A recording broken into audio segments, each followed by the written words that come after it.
It's my great pleasure to introduce another one of our great supporters, TruDiagnostics, Varun Dwaraka, to the stage. Whenever you're ready, please go ahead. And again, thank you so much. And remember to speak to the sponsors here and outside. Thank you so much. Thank you. Hello, everyone. Thank you again for sticking around. I know it's getting a little late, and I'm one of the speakers that's kind of holding you away from dinner. So I will try to get through this quick, but we're very excited to be able to talk a little bit about some of the work that we've been doing for the last about 1.5 to 2 years. And so my name is Varun Dwaraka. I serve as the head of bioinformatics for TruDiagnostic, so I am representing TruDiagnostic here at this meeting. And the title of my talk is Developing OMICmAge, a multi-omics informed biological age clock, which is based again on epigenetic biomarkers. With this said, I really want to explain who we are as TruDiagnostic because it is important that we understand where we're coming from. We're founded in 2020 for the purpose of understanding and interpreting epigenetics data. And during that time, we've amassed over 20,000 epic methylation array data. This includes the first version and the second version that's coming out, or that has already come out from Illumina. But a lot of what we do is we focus on research and development to build new methylation-based predictors of health. Because even though we cater to individuals that really want to understand their epigenome-based health metrics, we also really want to understand how a lot of these epigenetic clocks or even epigenetic-based measures are actually impactful. And so to do this, we understand we can't do this alone, so we have to collaborate with academic and industry partners to better test and interpret those tools. And it's under that type of motivation that a lot of the work that I'm going to be showing today and the results really spun out from there. And so there is a little bit of background. I'm going to not belabor a lot of this information too much, but we are focusing on DNA methylation, which is essentially looking at the presence and absence of these biochemical marks at specific CpG sites. We use the EPIC methylation array just because of its ability to get high sample sizes and for its cost and efficacy. And it's quantified by a sequencing method where we are able to look at beta values on a continuous scale with enrichment on the unmethylated 0 side and methylated 1 side. And so why focus on DNA methylation? So we've already known that DNA methylation changes with aging since the 1960s, and millions of those 28 million CpG sites change with age.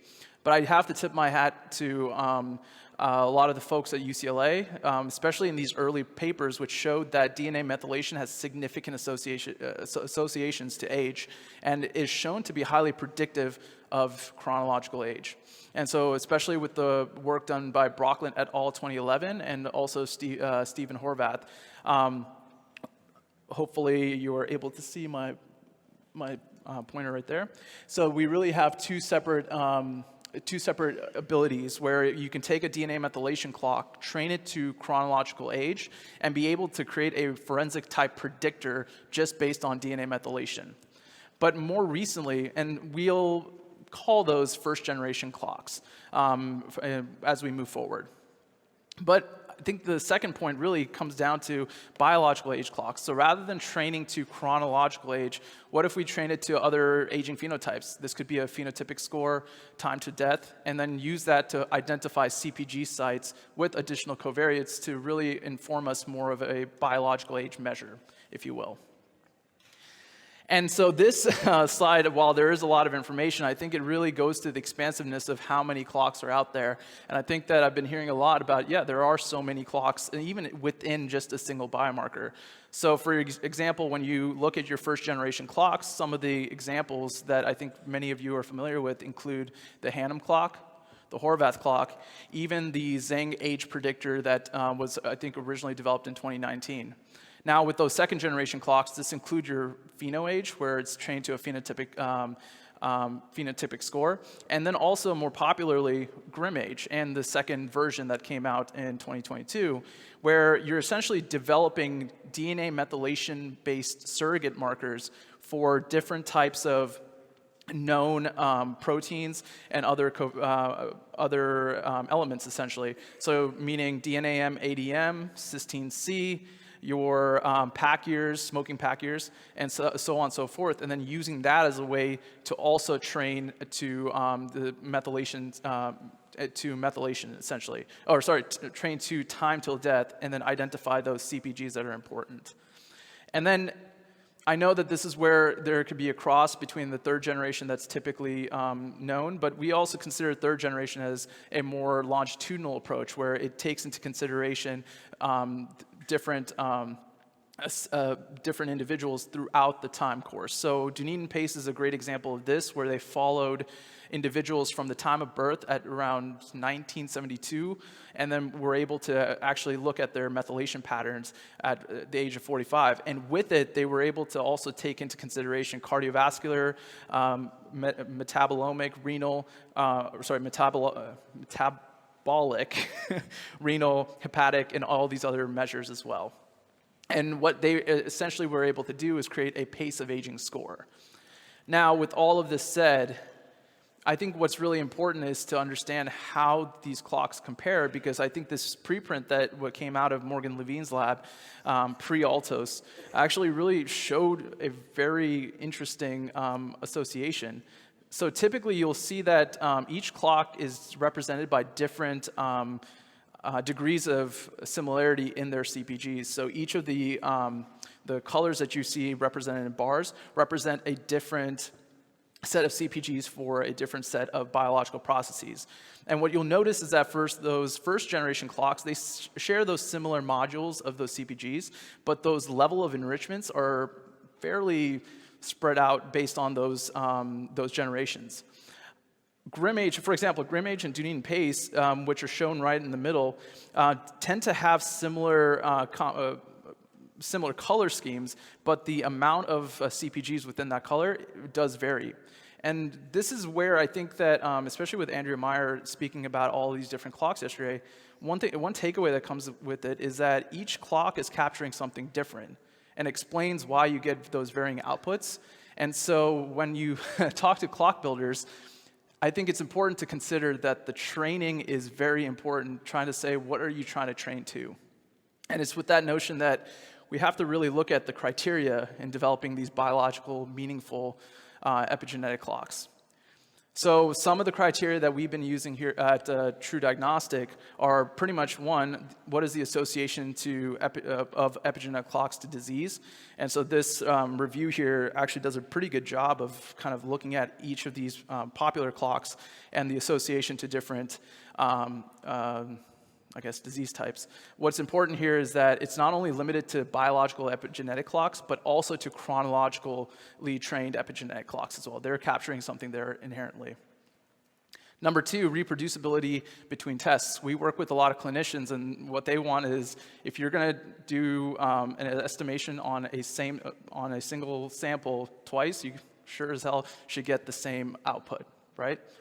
And so really looking at the intra-class correlation values between the number of times that you test is very important. And so Dunedin Pace was one that had a close to 1 ICC value. And then there was a recent, relatively recent publication by Dr. Higgins Chen, again out of the Morgan Levine lab pre-Altos, where they were able to create a method of calculating principal components and using principal components to train to the different outputs. And so that actually has shown high ICCs as well. And last, the last one I'll talk about, but there are plenty more, is the response to intervention and disease state. And so, for example, here, Dunedin Pace, especially when they used it on the calorie trial, I think the main thing to really focus on are those, the line plots on the left side on the right, where you start to see that Dunedin Pace was the only clock that actually showed deviations between a cohort of individuals that were eating ad libitum, or taking in calories ad libitum, versus those that were undergoing that calorie restriction. And then same with looking at individuals that have PACE, or the Dunedin Pace value, in the dementia cohort relative to those with normal cognition. So taking all this into consideration, when we were developing this clock, we kind of looked at pretty much the individuals that we really look up to, and also the clocks that we really have looked up to. So we looked at EMR-based and Dunedin Pace and asked ourselves, is making these clocks, or what is allowing these clocks to be very biologically informative. And so what we started to realize is that the clocks integrated additional information than just epigenetics, and it really did include clinical and protein values. So this got us thinking, maybe integrating multiple facets of data into a composite score may translate to better biological age prediction. And I think with the previous ones, they set a really good example of what it can be done, but now in the days of omics and multi-omics, you have the ability to run phenomics, metabolomics, proteomics, transcriptomics, epigenomics, and just genomics in general, and be able to kind of look at the amalgamation of all this data together. And so we attempted to do that with OMICmAge, where we took proteomic data, clinical EMR data, metabolomic data, and ultimately base it off of methylation data. And the reason why we base it off of methylation data is because as a company, we are routinely run Epic 850Ks, V2s now. And so we really want to use that as our testing array, if you will. So step 0 was, where do we get the data from? How do we develop this data set? So we actually went to the Mass General Brigham's biobank, and we were able to get clinical lab and phenotypes, so EMR data, from over 60,000 individuals from the partner's biobank. Number 2, from a subset of those individuals, we were able to get blood samples and run metabolomics using the Metabolon platform. Again, from the same subset of those individuals, we were able to run untargeted proteomics using the SEER platform. And to anybody that does de novo transcriptome sequencing, this is very useful because now you're not limiting yourself to certain probe sets. You can actually go in and try to look at just on whatever protein types are there. And so this will actually do de novo-based protein identification as well. And then obviously epigenetics using the Epic 850K array, since we do a lot of lab processing using the 850K. We also have genetic data, but I'm not going to talk too much about that. But I think in the future, what we're going to do is use genetics as a way to look at QTL mapping to the proteomics to identify more causal protein, levels, if you will. So the overall flowchart kind of looks like this, where we first developed a score kind of like PhenoAge, but we were using the EMR-age data. And so that's that step 1 process, develop EMR-based biological age score to train on. And ultimately that this score would be the one that we train all of the omics on. And so we actually extracted about 61 clinical phenotypes across the 60,000 samples, and we did a 2-4 Lasso-Cox regression model to really identify the first selections. And so what we were able to do is, again, we're using these 61 clinical phenotypes using the two-part model. We trained this to time till death. And ultimately, we were able to select, I think this is, ultimately we selected about 19. Hopefully, I think that's 19 that's on the image.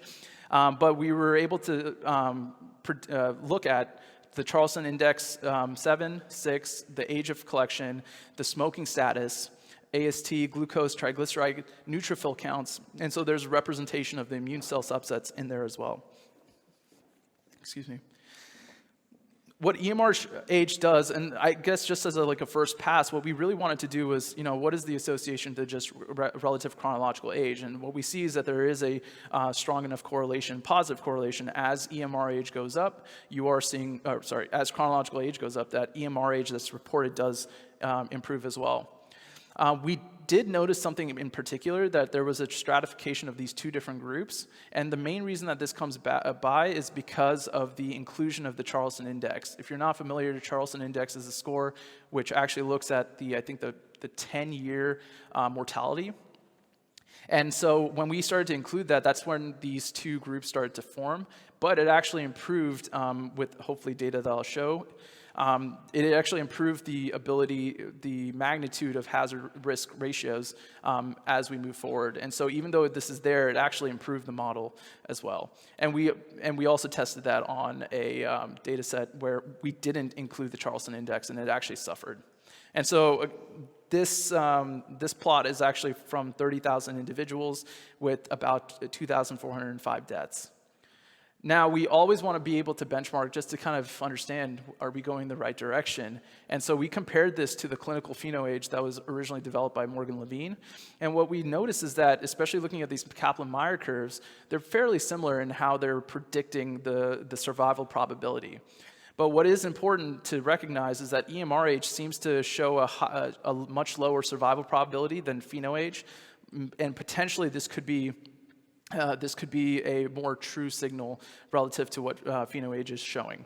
But I think the biggest benchmark was actually looking at the hazard ratios between the clinical PhenoAge and EMR-age, where the magnitude of risk is actually much higher than what PhenoAge typically predicts. And so with this, we were able to develop EMR-age as the engine. And so step 2 was, how do we start to incorporate a lot of these other omics? We could just take all these values and just add them as covariates, but we actually wanted to take a little bit of inspiration from the GrimAge side and actually generated methylation risk surrogates from all of the omic data. So what we ended up doing was taking a lot of the proteomic data, which represented about 2,098 protein groups after processing, the clinical covariates, now taking all of the 61 clinical variables, and the metabolites, 1,728 metabolites. And we built models for the most explanatory ones, essentially. Obviously, when we did this, I didn't really want to run 1,728 different models. And so we figured we would train this again to BioAge. And so we looked at initially the first which ones of these showed a greater than 0.1 correlation to BioAge. And then on top of that, be able to run a lasso penalized regression model for the ones that passed. And so doing all of this, we were able to look at about 107 proteins, 21 clinical outputs, and then 267 metabolites. And what was really, made me feel good was that the clinical, the correlation between the MRS scores, the methylation surrogates, and the actual clinical outputs were highly correlated. I mean, for example, FEV1 showed greater than a 0.7 correlation, along with BMI, HbA1c. CRP showed about, I think this was actually a little bit higher, but 0.56 or so. As we move forward, the x-axis is going to be really hard to read, but some of the proteins that we also see are different proteoforms of the PON1, IBP1, BMP1, so these are all MRSs that are included. And I'm not even going to try reading this, but with the metabolites, we do see that we have things such as metabolites such as spirimidine, creatine, creatinine, alpha-ketoglutamate that are also included into the model. So we have typical methylation risk model score models for this. So one way to kind of benchmark this is that we did compare it to DNAM GrimAge that was recently published. And what we started to see is that it incorporated log CRP and log HbA1c, which were about a correlation of 0.48 and 0.34. And we're actually starting to see anywhere from 0.54 to 0.63. So we are seeing some level of improvement there, which is really helpful for us. For a commercial offering, we do a lot of this because all you really need here is methylation data. So we actually do have reports that will go through all of these different MRSs. And so as an individual starts to go through epigenetic testing, this is information we do provide. Just to plug there. Now coming back to, okay, so we have these MRSs, we have the methylation data. How do we kind of tie it all back together?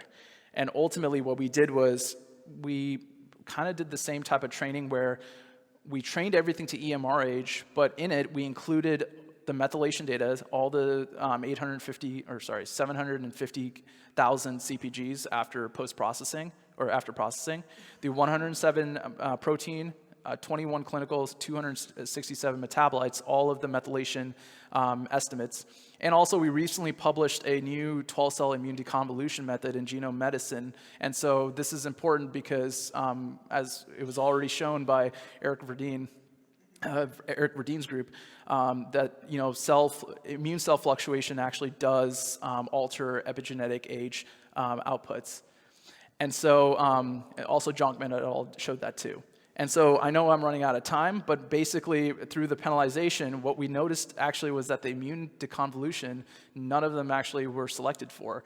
And the main reason was because we already included them in the EMR-age.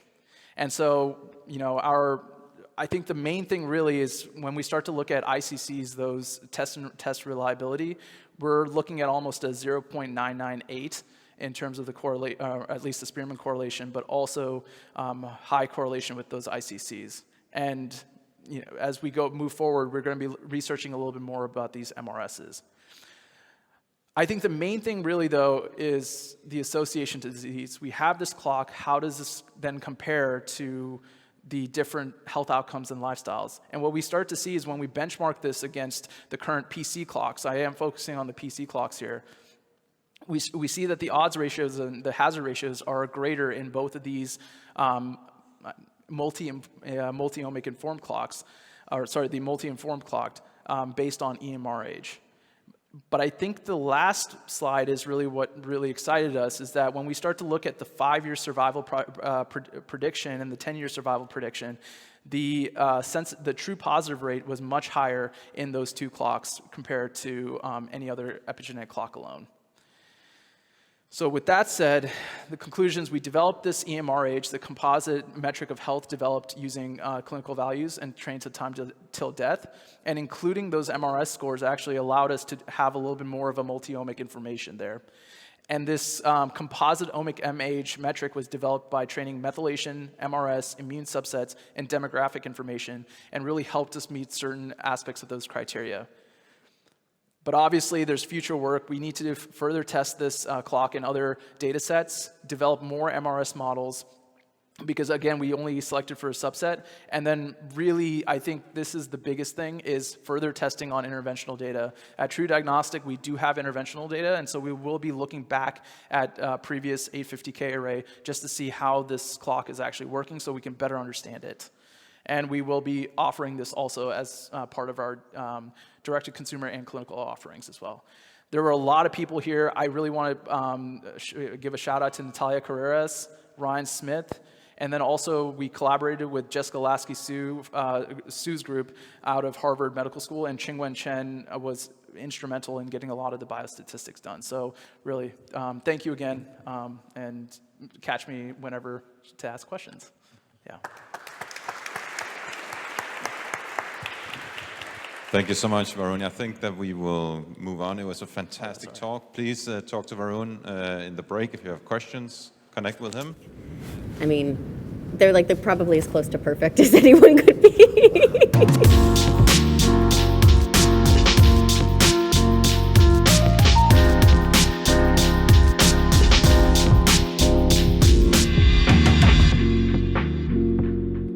About TruDiagnostic through a physician continuing education. I was at a trade show at the A4M, and I happened upon their booth, and within about 5 minutes of meeting Ryan and Hannah, knew that this was probably going to be the most significant clinical test I could offer my patients. I've been using it now for over 2 years. I'm actually quite pleased with what I'm seeing. I do a lot of anti-aging medicine, women's health, and fertility, and I started using the TruAge test in my general patient population, and then also with my fertility patients. I offer a wide range of genetic tests and epigenetic tests, and this is the single most valuable test I offer. For me, it's almost like a vital sign. Found some research that showed that women with advanced biological age via this specific test had poorer outcomes on things like IVF and egg freezing. So I have this data showing that this test is directly related to fertility outcomes, so I started using it more and more. So I give them the TruAge, we find out what their biologic age, and that directs almost all of our therapies. We're always trying to get better measurement tools, to really understand what's the true aging that's happening, and blood tests only offer you a certain amount of insight. So if we can get something that's more precise and more accurate, I think that's why I'm interested. It's the single best benchmark. It's an overall look at everything. I had my own experience with the test and the retest, and because of that experience and the population that I serve, I knew we had to be able to bring this to women everywhere, and men. I mean, obviously, men's biological age matters for fertility as well. It isn't really about knowing what the length of their lifespan will be. It's about improving their health span. Knowledge is power, and if you know where you are, you can do things to change it. Sometimes we don't want to know the truth because we're afraid it's going to not be what we want to hear. And I thought, like I said, I thought I was going to come back way younger, and I came back way older. But having that information was so powerful, and I see that with patients and clients. It's one thing to get the overall biological age, but if we can then synthesize it down to specific ways that I can change things that may be more unique, more specific to me than someone else, I want to know that, right? Because I want to be able to do the most to reduce my biological age as possible in an efficient way. I had one patient who came back, she's 37, she came back at 48, and she's been on her fertility journey.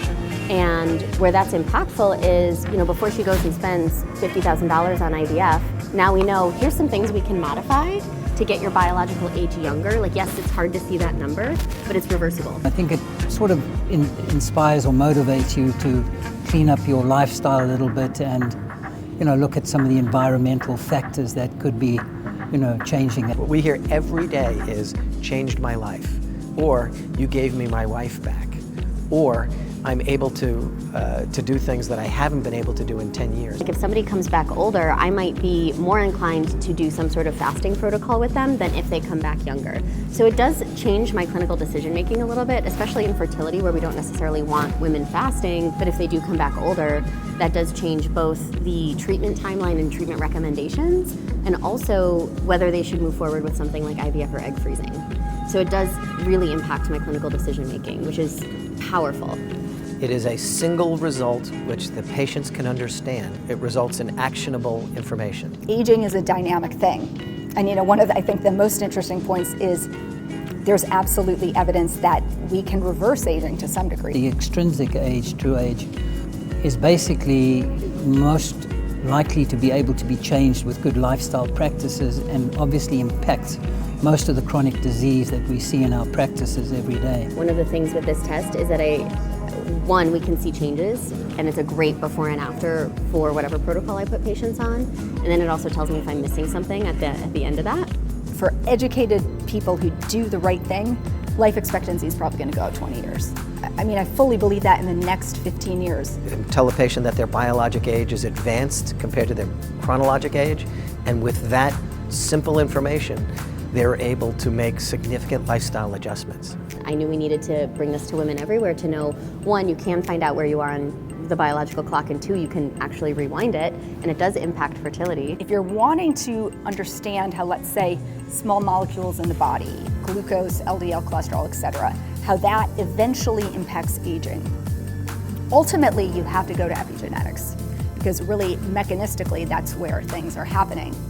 And so if you want to do that, especially in the framework of looking at your epigenome altogether in an epigenetic clock, this is really the company who's doing that the best. So what I love about what TruDiagnostic is doing with the technology is multifold. This is a first-in-class product, and the aging clock and the aging algorithms are only going to get better and better. At the price they're offering it, it's impressively low. The business model for the TruAge is really, really sophisticated and advanced and well thought out, because it's the least expensive test in the epigenetic area that I can offer my patients, and it's the most compelling value proposition. So the value of the information that you get is so much greater than the actual cost of the test that it's a really compelling value proposition. One of the things I liked is the fact that you can TruDiagnostic can mail a little kit to clients anywhere. Whether they're here in the US or internationally. I have a lot of clients in different parts of the world. And that it's stable in the mail for like 2 weeks. Like, how did they figure that out? Love it. I think that makes it very easy for the physician to make a request and have a little kit arrive. I love that they've been able to do this in a finger prick so that anybody at home can do this. The fact that it's like 2 drops of blood, and you don't have to send someone to the lab to have a whole bunch of tubes drawn. Every time we get on the phone with them, Ryan has like some new exciting thing that we can like add into our test, or new research that supports our product, or a new connection for us. Like, it's literally been like not just yeah, we can do that for you. Like, he's literally helping us build. It's amazing. That's a true partnership. That's a true partnership. The reporting is quite clear and succinct in terms of what we get and what the client gets as, you know, part of the feedback from the material. When we decided to partner with TruDiagnostic, they were just incredibly helpful, available, encouraging. Like, we feel like it's a true partnership. It's not just like we're just white labeling their product, which is not what we're doing anymore. But they really, we truly feel like they want Clockwise to succeed. They're just very professional. The results, everything arrives on time. There's no like delays and reports. Everything is a certain standard of quality, which is excellent. I think 10 years from now, if you're not offering TruAge, you're going to be out of business.